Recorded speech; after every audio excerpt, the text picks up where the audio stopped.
To be equally minded is to be peacefully minded, for a man cannot be said to have arrived at peace who allows his mind to be disturbed and thrown off the balance by occurrences. The man of wisdom is dispassionate, and meets all things with the calmness of a mind in repose and free from prejudice.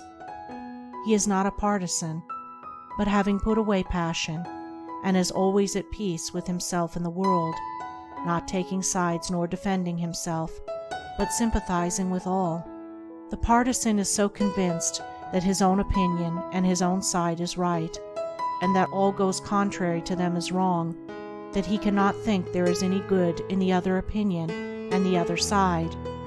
He lives in a continual fever of attack and defense, and has no knowledge of the quiet peace of an equal mind.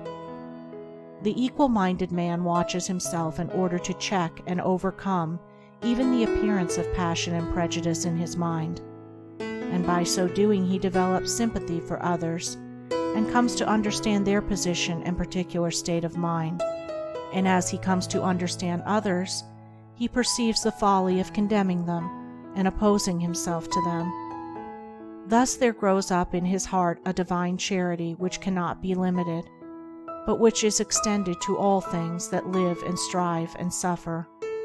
When a man is under the sway of passion and prejudice, he is spiritually blind.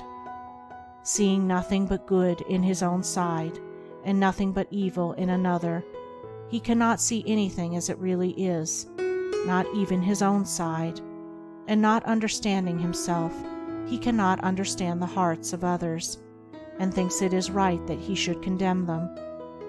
Thus there grows up in his heart a dark hatred for those who refuse to see him and who condemn him in return. He becomes separated from his fellow man, and confines himself to a narrow torture chamber of his own making. Sweet and peaceful are the days of the equal-minded man, fruitful in good, and rich in manifold blessings. Guided by wisdom, he avoids those pathways which lead down to hatred and sorrow and pain, and takes those which lead up to love and peace and bliss. The occurrences of life do not trouble him, nor does he grieve over those things which are regarded by mankind as grievous, but which must befall all men in the ordinary course of nature. He is neither elated by success nor cast down by failure.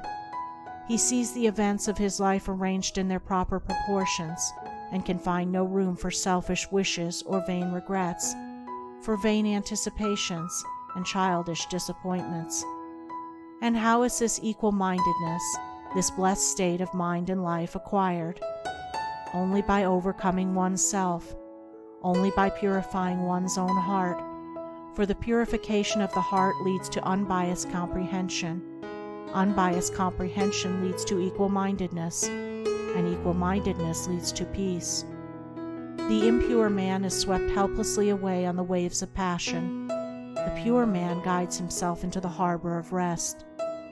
The fool says, "I have an opinion." The wise man goes about his business.